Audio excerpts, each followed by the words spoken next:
the core of all the toxic social media use is porn. If not Hmm. just porn, if not porn use, porn exposure to young people. Young people are exposed to porn, and then the younger they are exposed, the more frequently they will consume. This is known through scientific studies. So that becomes a primary reinforcement loop. But then they go on social media, and men are, for the most part, hearting or liking hypersexualized content of women who are learning to self objectify, and then the women are looking at those likes for their validation. So we have consumers and consumed. And then that then carries over into real life relationships. So we have these three reinforcement loops: porn, social media, and now relationship dynamics. I think so much of this is logical if you just think about it too, is that through porn use, it's escapism. It's the opposite of approaching and engaging problems and figuring out the solution. So that is the long-term solution: is when something's stressing you out, acknowledge it. Don't run away from it. Don't medicate it through porn. We know porn use is about mood regulation. It's not about sex at all. It's about getting that dopamine to regulate your mood. Welcome back to the Unhooked podcast. Today, I'm joined by someone who's been making waves in the world of brain health, behavioral recovery, and porn addiction healing. Dr. Trish Leigh is a cognitive neuroscientist, a brain performance coach, and one of the most well-known voices out there helping people break free from compulsive behaviors by rewiring the brain. She's got over 2 decades of experience under her belt, but what really stands out is her no-nonsense, science-backed approach to helping people heal from the inside out. In today's episode, we talk about why porn addiction is a brain-based compulsion, not just a bad habit, and how to truly rewire the nervous system for lasting change. Expect to learn why just quitting doesn't work without addressing brain dysregulation, the 5-tier model Dr. Leigh uses to help people heal, what dopamine stacking is and how to use it in recovery, and how healing porn addiction transforms not just your sex life, but your relationships, your focus, and sense of purpose. Before we dive in, if you're on your own journey to break free from porn and you're looking for support, structure, and a step-by-step process, check out my online coaching program, Unhooked Academy. You'll get the tools and community you need to finally turn the corner. You can learn more at unhookedacademy.com. And now, without further ado, please enjoy my conversation with Dr. Trish Leigh. All right, ladies and gentlemen, welcome back to another episode of the Unhooked podcast. Today, I am joined by a very special guest, probably one of the most well-known people in this field of porn addiction recovery, Dr. Trish Leigh. Welcome to the show. How are you doing today? Hey, thanks for having me. I am great. I'm very excited to be here. I'm ready to go Awesome. deep. I'm ready to go wide. Let's let's talk about it, right? Yeah. Mhm. So I imagine most of the people listening to this probably know your work or familiar with you, but they might not be familiar with your story, and I'm definitely not. And I'm curious, most of all, just what is it that got you into this line of work originally? Mhm. Sure. It is the good old fashioned necessity is the mother of invention. Someone that I care about. I figured out that porn was at the core of all the challenges and the behaviors, and so I figured it out that, okay, porn is something that's going on in this person's life where it is falling apart. And at that point, I was already trained. I have a varied educational background. So I consider myself a cognitive neuroscientist. Other people do too, but that's because of the culmination of the different degrees and certifications and those types of things. So long story short, I was already poised. I was already doing work in the field of cognitive neuroscience, but porn wasn't on my radar. I was working with people who struggle with anxiety, with ADHD, with sleep issues, all those things, all the symptoms of porn addiction.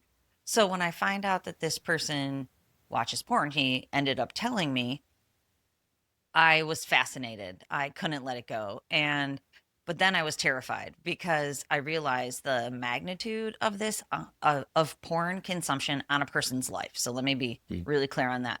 I realized how devastating this is to a person.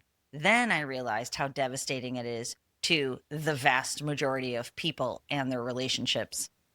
So this is a true story. I was helping my friend, but it took me basically 2 years because I became trained under the top sex addiction therapists in the country while I had referred my friend out to work with other trained professionals. But of course, that cost him a ton of money and he only got worse.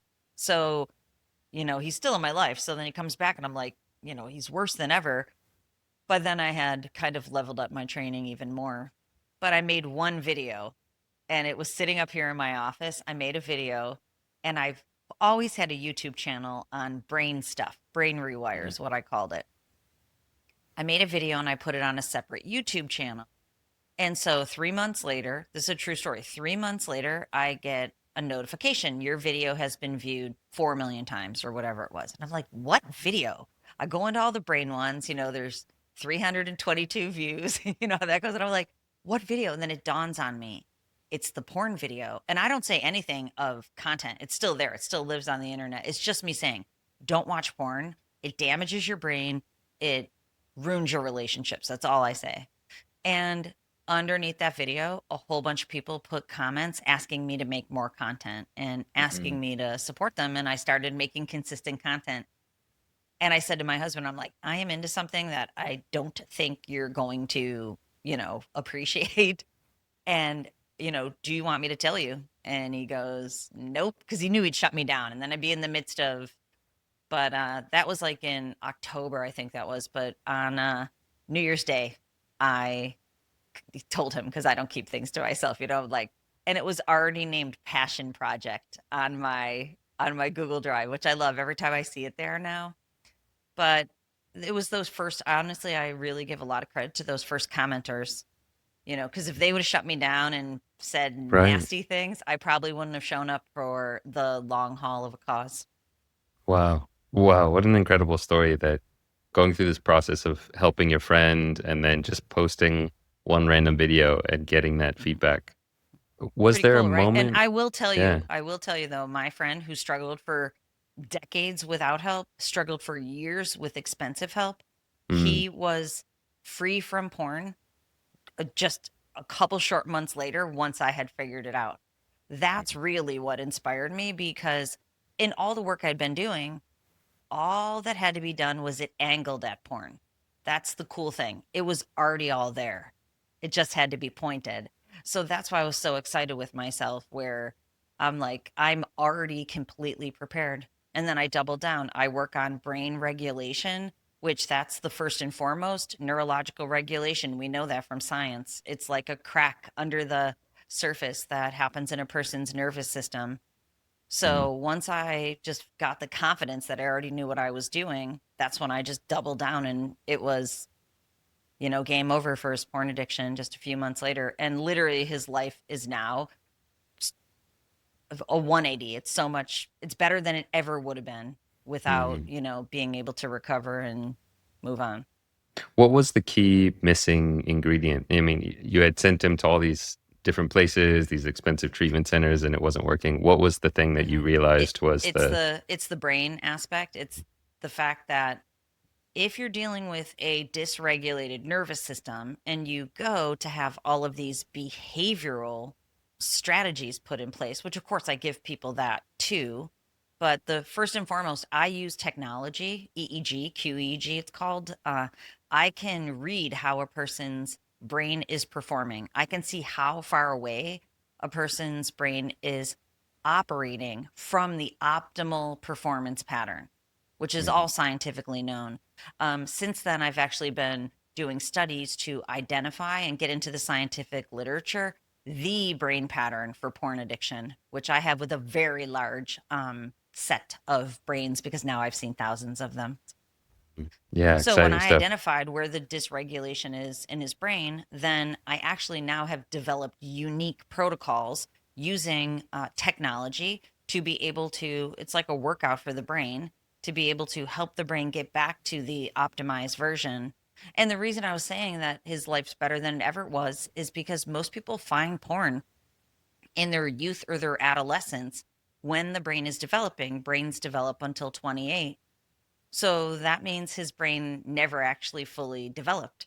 So through my work, his brain's able to fully develop to that full potential, which then allows him to, get on purpose in his work, be able to be present and have healthier interactional and communication styles with his Hmm. partner and his children.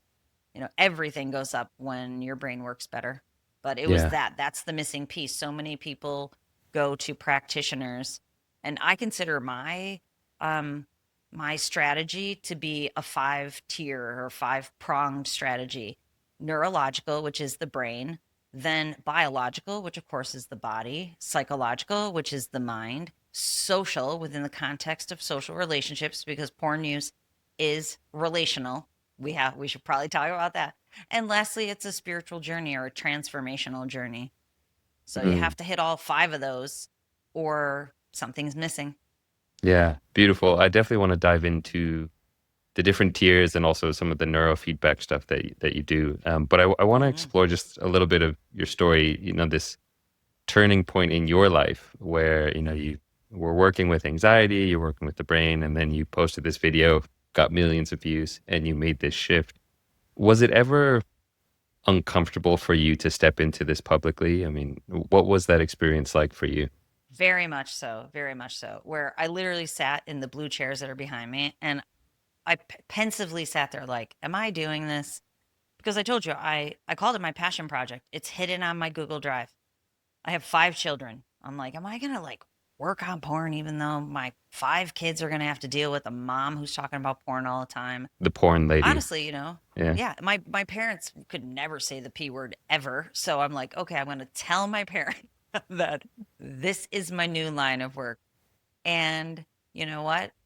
It actually, and I talk about this. I have a book out. It's called Mind Over Explicit Matter. I talk about it in the book that I'm used to doing things that feel really good to me and give me positive attention. I totally knew this was going to be a negative attention type of thing. And, I really just felt like I didn't look for this. This looked for me. These are the journeys that people have to take. It falls into your lap. And when you show up for it, only good things will end up happening. Yeah, there might be challenges. So I'm like, yeah, I'm doing this. There's actually no choice.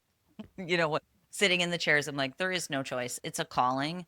The world needs it. I honestly believe this is the epidemic that will, really harm people and relationships. I believe it at my core. So there was no once I got quiet, there was no decision to make. Yeah. I mean, I'm right there with you that this is Hmm. the epidemic. I mean, it's the reason I do this work as well. Is it feels like such a big issue that is so underserved, and there's just not enough conversations about it, not enough real, science on the issue. And so I think it's great that you're doing this. Yeah, and But there actually is a ton of science, but mhm, there's a very strong misinformation and mhm, disinformation campaign. yeah, So, like I recently debated porn performers. I'm slotted to debate some people coming up, in getting prepared. And I won't say who it is, but in getting prepared, I'm like, I'm just dealing with a disinformer because it's just mm, loud and noisy and chaos and confusion, yeah, very difficult for the truth to come out. So, that's why my husband's like, "Why are you doing why are you doing this?" And I'm like, again, not a choice. I'm called to do it, so I'm going to regulate my nervous system as much as possible and quietly speak the truth yeah, amidst the noise for people to begin to hear. And people tell me all the time, they're like, "Dr. Trish, I believe you." And I'm like, "You don't have to believe me. It's the truth. All you have to do is understand it." mm. That on that topic of misinformation and disinformation, I think it's so important for people to understand that most people don't realize how big the porn industry is and how much money is behind, these massive mega corporations that have billions of dollars that are trying to subtly influence us and convince us that, hey, it's just porn, or this is, empowering to women, and kind of all these subtle ways that the porn lobbyists kind of get behind these messages without Oh, us yeah. realizing it. Yeah. Yeah. And that's why I like people to know there's a playbook. And what I tell people is that it's just like the smoking industry because it's difficult to see it when it's playing out in real time unless you know what to look for. And honestly, I put what to look for in my book because I've been targeted. So as I was being targeted, I call my editor, call my agent. I'm like, I'm being targeted, and they're like, make a meme of it, put it in the book, teach people how to look for disinformation. And the difference is misinformation is people who don't know. So there's other professionals online that say masturbation's great for you, and I'm like, compulsive masturbation is not great for you. If you are stuck in your bathroom, that's not great for you. So Mhm. those are misinformers. They don't understand that, it's kind of like ignorance is bliss, not to say ignorant in that way, but ignorant meaning you just don't understand. So, you communicate what you think you know, but a lot of people don't understand how complex and how devastating this is. Then there's disinformation. They know exactly, but it will take out of dollars in the pockets if people figure it out. And that's why the smoking industry is so interesting to look at because the same thing happened there. Big tobacco told everybody smoking's not harmful for you. It helps you relax, it keeps your weight in check, which, yes, those things are true, but it also gives you cancer. It's highly addictive, and secondhand smoke is real. And for right now, when it comes to porn, we know it's highly addictive. That's proven scientifically. It causes ED, erectile dysfunction, number one pain point in even young people. So if you're struggling with what I call SAD, sexual arousal dysfunction, and you consume porn, it's a sign that your brain is becoming highly dysregulated, desensitized from all the overstimulation. And Mhm. secondhand, smoke is real too. It's affecting your relationships. We know there's a lot of science that shows that relationship satisfaction decreases, your own self esteem, your own body image become less attracted to your partner. Divorces go up by over 50%. So there's really not any good metrics scientifically, but there's people out there who will try to make you think it's no big deal. Mm. Are there any views that you have that changed since you've been working in this field? Things that maybe in the beginning you thought, and over the last couple of years you've had to change your stance or change your opinion on? Yeah, I think it's always changing, honestly, because or I guess it's expanding might be. I didn't understand originally. I think like the tentacles on this thing. Mm, I'm researching for the next book that I'm writing on social media use, hypersexualized or transactional. And that's what I'm really into right now, mm, where just thinking about like how transactional our lives have become. And if everything becomes transactional, it's no longer relational or you lose the ability. Another thing, so like to answer the question, yeah, like my mind is always being blown. I run out of my office all the time to tell people what I've read that most people don't want to hear me. They see me coming hot, and I'm like, just wait for 1 minute. Social media use, it stunts identity formation. This was me like 2 months ago. Like, our young people aren't developing their own identities. Their mhm. identities are becoming informed by hypersexual transactions. People no longer know who they are and what they stand for because of all this external validation. Right. So, the more I learn, the more, you know, urgent I think the whole situation is. And, Yeah. it makes me want to run and live on a desert island to a certain extent, but I don't have that option, especially with 5 kids. They're young Right. I mean, this adults. is I a want personal thing for you. You want to make sure it's that a the world is a safe place for your kids. everybody.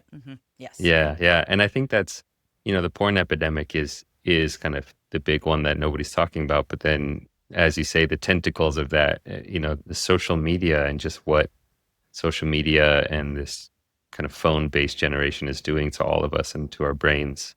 That's Yeah, and a layer of deeper. course it's the greatest gift too, having technology that keeps us connected. But to go back to your point, I just filmed a documentary not long ago. So I did a lot of research trying to connect all these dots for that documentary. And what I really synergized is that the core of all the toxic social media use is porn. If not Hmm. just porn, if not porn use, porn exposure to young people. Young people are exposed to porn, and then the younger they are exposed, the more frequently they will consume. This is known through scientific studies. So that becomes a primary reinforcement loop. But then they go on social media, and, men are, for the most part, hearting or liking hypersexualized content of women who are learning to self objectify, and then the women are looking at those likes for their validation. So we have consumers and consumed. And then that then carries over into real life relationships. So we have these three reinforcement loops: porn, social media, and now relationship dynamics. And the whole thing is leading people not where they want to be. It leads them back into all that validation in the screen in a really toxic way. Yeah. Let's dive into addiction and particularly porn addiction. How do you define addiction? hmm Well, I like to use the word compulsion more than addiction. Well, I define it on scientifically, of course, but I think an easy way for people to think about it is we know that there's basically a scale on how addiction develops. It starts with use, and then use becomes misuse. So you're using it too much, or at times you're not supposed to. Misuse becomes abuse. Now you're really going back to porn frequently, consistently, higher levels of intensity. It becomes parasocial. You're using it behind your partner's back. You're using it to sleep. That's abuse. At that point, you're still choosing. What happens is there is a bridge from abuse to compulsion. Compulsion now is you're not choosing to use it to feel good. You have to use it to not feel bad. That's when you really need it. It's through tolerance building, through escalation. And then, once that compulsion's really rooted in and there's a habit loop that's also feeding it, that's where we land on addiction. You need it. You can't stop. It's something that you need to not feel bad. You would go through withdrawal symptoms. You're dependent on the high levels of dopamine because it's a supernormal stimulus. Um, your brain has basically changed to need it. Hmm.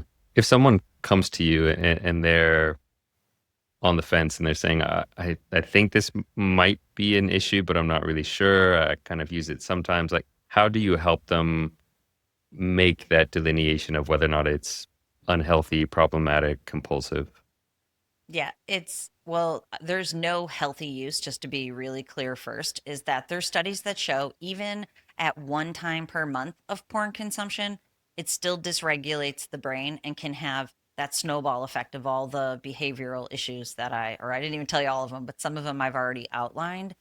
For me, it's easy though, because I can see people's brain performance. So every person I work with, I can see their brain and I see the dysregulation in there. I can see a little dysregulation. Most people I work with, they have a lot of dysregulation.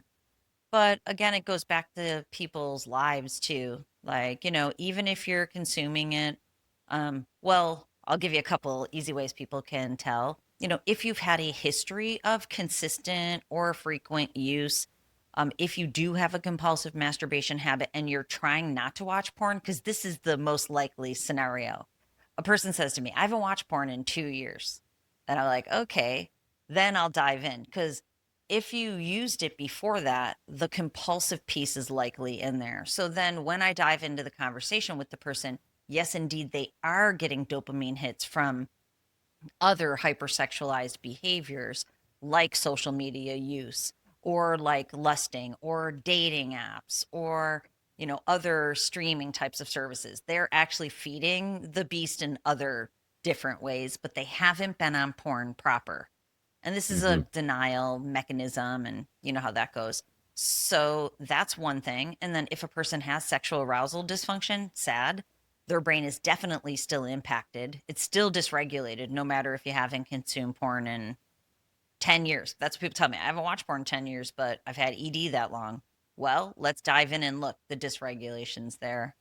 And then, of course, a person can feel Did they lose their edge in terms of clarity, in terms of focus? People feel that. Is there a divide in their relationship? Do they not feel attracted to their partner? Do you have the quality of life that you want? Because people have also said to me, I've seen the dysregulation in their brain and they're like, but I'm doing fine. Look at what a high performing individual I am. And I'll say, yeah, but look at these compensatory patterns in your brain of dopamine dependency. Because what I see is high levels of stress plus high levels of dopamine.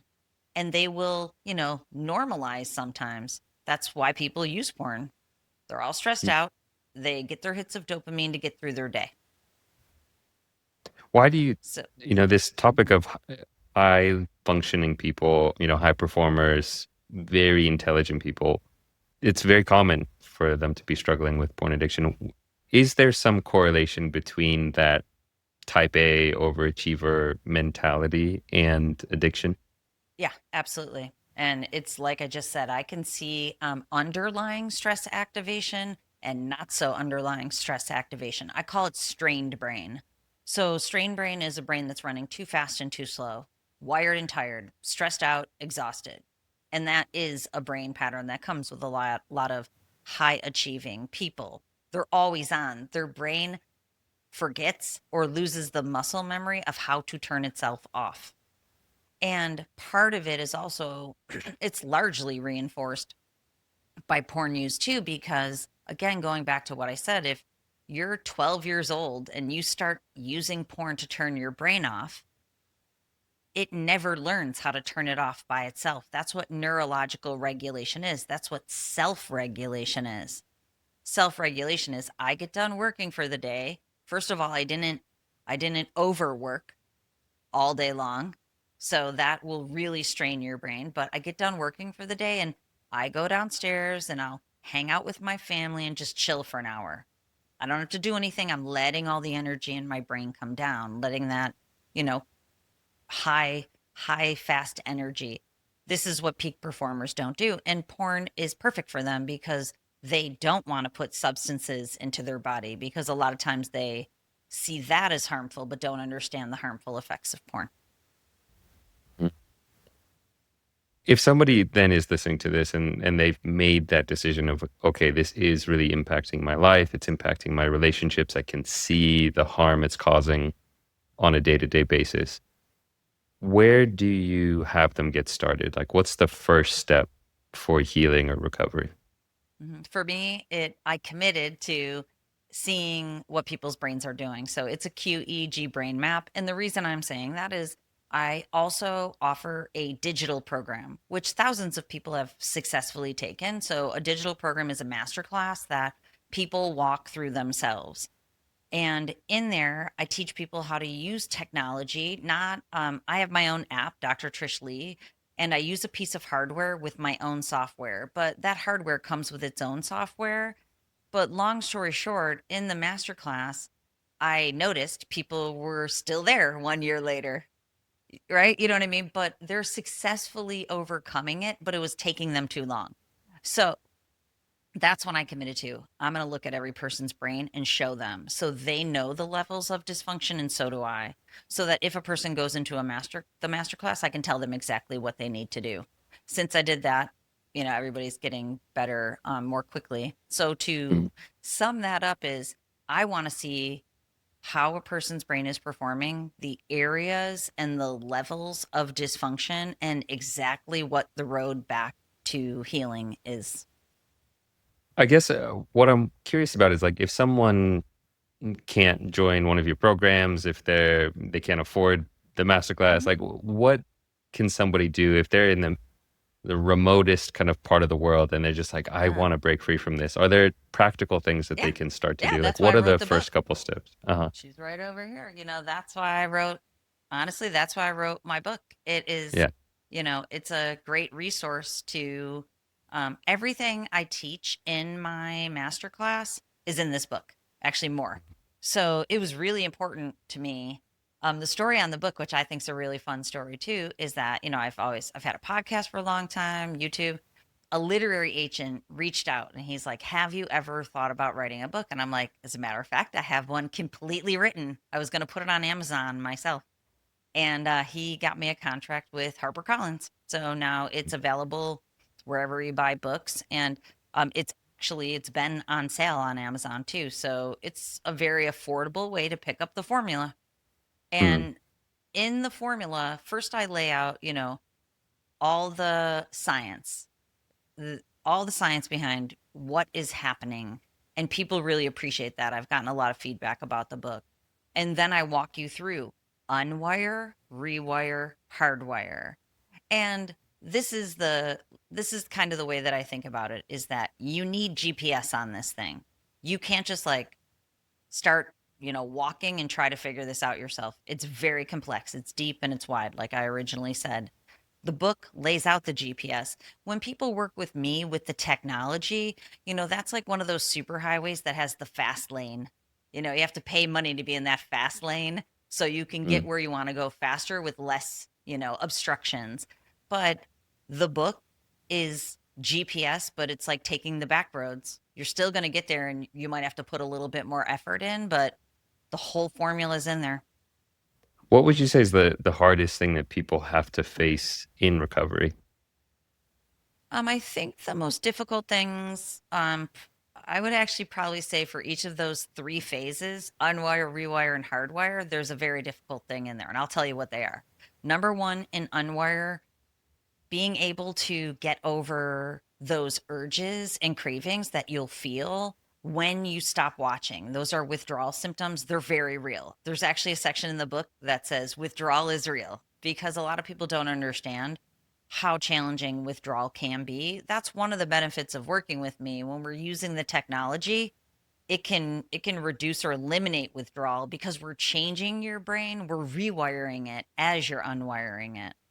So that can be the most difficult thing in phase one is you have to get through the the initial unwiring. And in the book, I give you a pivot plan. I show you how to make a pivot plan toolkit. I show you how to dopamine stack while you're digitally dopamine detoxing. That is the best way to set yourself up for success. Then in the What is rewire that? The phase, dopamine stack? uh yeah, so dopamine stacking is, I've started to call it a pleasure pathway reset. We really have to reset the pleasure pathway. So, as you're detoxing from very high levels of dopamine from porn, it's imperative you give your brain as much dopamine from your real life as you can. But these dopamine levels have been measured. And actually, Andrew Huberman, he's a neuroscientist with a big following. He just was on Theo Vaughn's podcast talking about the different dopamine levels. And porn, I forget exactly. I think it's 400 is the level. 400% more dopamine is what porn gives you. And cocaine's at 450%. So we're talking a lot of dopamine from porn in your life. I have people do, just to give your audience a ditty here, I have people do what I call dopamine determination, because what gives you dopamine and gives me dopamine is different. So a person has to figure out what are the most pleasurable experiences I have in my life, not sexual, just pleasure. And so it might be rock climbing. I love to box. I have two boxing bags. I box almost every day. That's probably my most dopamine, because dopamine's pleasure, not necessarily joy. That's serotonin. But I'll box every day because it's gonna pump all that cortisol, stress hormone out of my body, make me feel good. So I figure out as many things as you can. Dark chocolate is dopamine producing. Food, having healthy meals, laughing with your people, going the places you like, being with the people you like, doing the things you like. That's going to give you Hmm. dopamine. Gotcha. And so you were talking about these three different stages, the unwire, rewire, yeah. Hmm. Yeah, the rewire, that is the most difficult thing I was going to say, is that in the rewire phase, you really have to build the foundation of the lifestyle that will serve you forever. Have the courage to go, this is what I want for my life.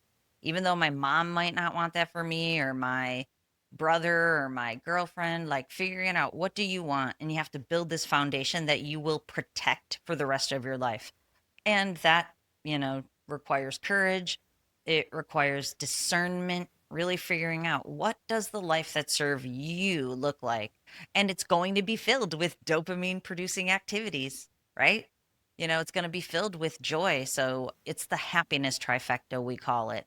It's dopamine at healthy levels combined with serotonin and oxytocin. Once you build that foundation in the rewire, and it's difficult to figure that out because I already told you identity formation's been, challenged through porn. Once you figure that out, then in the hardwire phase, it's all about stress management and learning to perceive your stress levels before you are at DEF CON. As a person becomes more and more stressed out, self awareness goes down. So the more stressed you become, the less aware you are you're stressed. So I have people figure out, I call it a fault line. Some things that you do, some things that you say, some ways you move through the world that indicate you're becoming more stressed out and you need to mitigate and manage that stress. Stress is the number one thing that will throw a person into relapse. And I hear it all the time. I have no idea what happened. And I say, okay, let's break it down. It never happened in the moment of relapse. It always happened in the weeks before. Some buildup of stress, buildup of anxiety that caused somebody Yep. to want to act out. Yep. They're too busy. They had an argument with their partner, financial stress, being able to figure it out early and then approach and engage it with a solution. And, I think so much of this is logical if you just think about it too, is that through porn use, it's escapism. It's the opposite of approaching and engaging problems and figuring out the solution. So that is the long-term solution is when something's stressing you out, acknowledge it. Don't run away from it. Don't medicate it through porn. We know porn use is about mood regulation. It's not about sex at all. It's about getting that dopamine to regulate your mood. Number one, decrease stress. Number two, in scientific literature, it says offset boredom. But in my view, that is not offsetting boredom. It's dealing with the lack of super overstimulation in today's day and age. Nobody's been bored in about 50 years with, or 30 years with screens. So stress and boredom, but stress is the number one thing. It's mood regulation. So if something stressful happens, sit with it. You're not going to die. Feel the stress, feel the anguish of your financial situation, and then make a plan to fix it. Then you never will need porn ever again. And you can see Are how there, those three phases they're all interconnected. Like if you learn how to deal with urges and cravings, you can deal with them forever. We're skill building, right? Number two, if you set the foundation of the lifestyle you're going to protect forever, if it starts to break down, you have to fix it. You have to fix the foundation. Your home is only as strong as the foundation. And if you feel stress creeping in and you've got problems and you want to ignore them, approach and engage, and you're set for the rest of your life. You'll never go back to porn. you mentioned earlier kind of the relational aspect of compulsive porn use. Talk to me a little bit about what you mean by that. Sure. So the reason I said it the way that I said it is that, especially in the disinformation campaign, they'll try to portray it. And let me stop for 1 second. People who use porn too, it's a defense mechanism. They'll say to themselves, I'm not harming anybody else. It's just a way that I relax. It has nothing to do with my partner. So, what I want you to know, and if you hear it from a disinformer, is that it's relational. Porn use affects your partner. And the way I think about it is there's basically three things in a coupleship or a partnership that are relational and that you need to get on the same page about. One is finances. If you're going to live with someone and you're going to get married or you're going to have a partnership, you just have to at least agree on the finances, right? Like it could just be my finances are mine and yours are yours. The second, if you have children, getting on the same page about parenting. And third is what your sex life looks like. It has to do with your relationship. And the players in the relationship should know what is going on in terms of sexual behaviors. And that's why I call porn use or compulsive masturbation a secret sex life. Because if you're hiding it from your partner because you know your partner will not want you to do that, it is a level of being dishonest. You feel that as shame. And we know this from scientific studies. It creates a shame spiral. People tell me all the time they feel so bad about it. It's because it's incongruent. The thing that you want to be in the world, you're not. You're trying to portray that, but you know you're hiding pieces. And it's the Dr. Jekyll and Mr. Hyde complex. You can't walk through the world with integrity if you have these secrets that you're shameful of and you're hiding. Hmm. Yeah, it's And definitely that's not the an relational isolated piece. issue. Your Yeah. relationship totally is, it's important that your partner knows. Yeah. If someone is single, doesn't have a partner, you know, is there still a component there, a kind of a relational piece? Absolutely. Definitely. It creates shame. I work with a lot of people who are single, and they have the chicken and the egg effect backwards, where it does dysregulate your nervous system. A dysregulated nervous system puts out an electromagnetic field. You know this, right? So you're putting out this EMF. You can either put out a really positive field or a negative one. And the more you have integrity and the more regulated your nervous system, you will attract people to you. You'll attract a like minded partner. You feel calm, you feel focused, you're not stressed out, you're not wired and tired. So, I believe it's kind of to the extent that people are repelling these relationships. So, what I have people do is practice intimacy with their parents, with their siblings, with their friends, because the shame even shows up in those relationships. And intimacy, and I think intimacy is a good thing for us to talk about. um, I told you, it's less relational, it's more transactional. That's what social media is influencing and is uh, supporting. So if it's transactional and not relational, it's a breakdown in intimacy, and people are going to distorted intimacy. Yeah, I think that's one of the real harms of porn use is just the ways that it impacts views of intimacy, expectations, the kind of the subtle impacts that people don't even realize how it's kind of transforming what they want, what they desire, and then as you mentioned, kind of the way that it can also change how grounded we are and just that stability.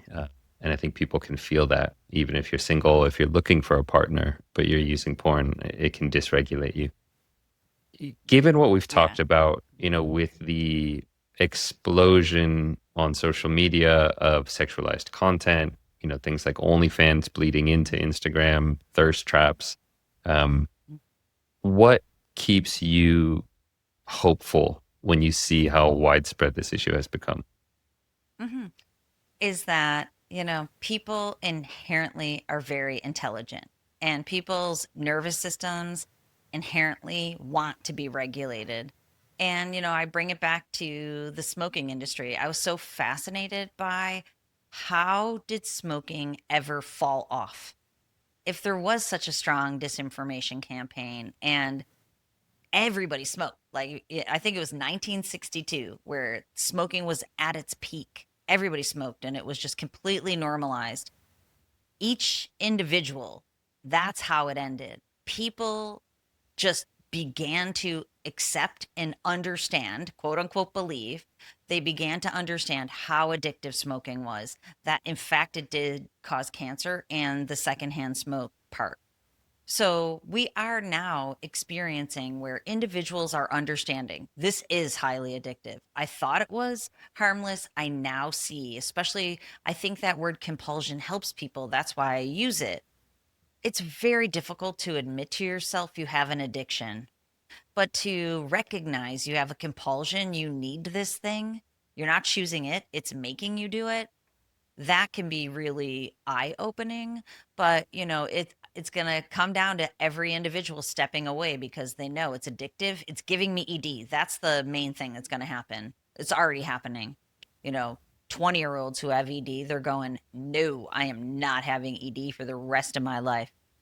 One of my clients, he's 43. He's so frustrated with himself because he's like, I should be in the highlight of my sexual experience and I haven't been able to have sex in 10 years. He's had ED. He's done desperate things to try to fix it, and I know I'll be able to help him in a few months, but he's very frustrated with himself. He's 43 years old, no family, all the things we're talking about here. But now he heard me talk and he's like, it makes sense. I understand. Moving forward, that's what's gonna tip it. It won't become illegal. Smoking's not illegal. Just it's very few people you'll catch smoking now because they understand. Truth Yeah, is I think truth. Knowledge that's is a power. great analogy that, if the smoking industry, the tobacco industry, which was so massive and so prevalent, if you can turn that tanker, which has so much momentum to it, then there's hope for, turning the tanker It's of the already porn been done. industry. Don't you Yeah. love that? I love that. That's why I'm trying to empower each individual. Like we don't have to take a system down. We just have to become strong in and of ourselves and value our brain health, first of all, our mental health. We know that anxiety and ADHD go way up with porn use. So if you're feeling stressed out, you can't focus and you're depressed, maybe it's the porn. Relationships are becoming destroyed. So if you want a relationship, you want to keep the one you have, and you don't want, your children never talking to Mhm. you. That happens a lot in these relationships. Now's the time. Look, look at it and just think about it logically. That's why I love the logic behind it. Just think Yeah, about all this yeah. stuff. It's so logical. It really is. I mean, that's what really, helped me understand my own porn addiction was seeing the science behind it, understanding, as you say, the logic behind it. If I want a happy relationship in the future, I have to stop doing this thing that is making me crave novelty and something new and something fresh and constantly being dissatisfied. And once you Yeah. understand the neuroscience behind it, it's you just can't even argue with it that this thing is directly going in the opposite direction of deep contentment, deep appreciation, deep happiness. And so it is just a Yeah, very it's logical thing. instant gratification over delayed gratification. And we all know, like all the best things, they take a little bit of work. They take presence, they take slowing down a bit. And if I could just speak for 1 minute too to women in your audience, if there are any, I have another program called Sanity After Betrayal. This isn't a promo for it, but what I wanted to say to women is that women can have a strong influence. Many of the programs out there for women say that men who use porn just inherently are narcissistic abusers. And I don't love that standpoint at all. I try to teach women like, yeah, they might devolve into narcissism for sure because that's part of porn use. It creates narcissism, the narcissistic bubble. But I want women to know, your man's caught up in an addiction, so he no longer is himself. There's three people in your relation, three entities in your relationship: you, him, and addiction. And I try to get partners on the same page against the addiction. And that's the strongest way for people to have the lives that they Mm, want. It doesn't mean a woman stays in a relationship, it means she sets a boundary. And I've seen this happen over and over. When a man's wife or girlfriend that he really wants to be with sets the boundary, you figure this out now, or I cannot be with you. That's when he does the work quickly. And that is what will get people back on track too, is not women bouncing and recreating it with another man and men hiding it. It's women and men getting on the same page against the addiction. yeah, I think that's beautiful. I think, as you say, there are, there a lot of things that are just not so helpful in kind of betrayal trauma recovery. And, if it just becomes a blame game of, oh, you're just a narcissist and you're evil, and, it's Mhm. not necessarily going to be helpful. But as you say, Yeah. there's nuances there and boundaries are Yeah. important. Someone told me Yeah. that they read my book and gave the book to their wife who had moved out, and she moved back in willing to work on it. And I don't want, Mm. just to be super clear again, I don't want women moving back into, a relationship where your partner watches porn. But I do want women and men to go, okay, this is tricky. Let's move through recovery together. Both partners become stronger, and in the book, I state that in the end, you should have an interdependent relationship. Both of you are strong. That goes back to evolution. Top tier, top tier women want top tier men. So when you become a top tier person, you get a top tier partner. Mm. Yeah, beautiful. Well, final question is if people want to learn more about your book or the work that you do, where would you like to send them? Sure. It's all at drtrishleigh.com. Awesome. It leads you, all roads lead out from there. So you can find out about Yeah, the programs that I offer. There's a link to all of my socials and especially my YouTube channel. It has over 2,000 videos that are supportive in the recovery journey. Um, the book is there. There's a link to where you can purchase it at most book sellers. So, and there's lots of information. I put out blog posts every single week, trying to inform and inspire people to make the change that they want. phenomenal. Well, thanks for coming on. I really appreciate the work you do. I mean, it's if we're going to Thank turn you. this ship of the porn industry, and make a revolution of people realizing the harms, then it starts with people like you producing that content and helping educate people. So thank you for coming on the Thanks. I'm on a show. mission. And Yeah, no yeah, problem. My pleasure. yeah. All right, folks, that's it for today. We'll see you on the next episode of Unhooked.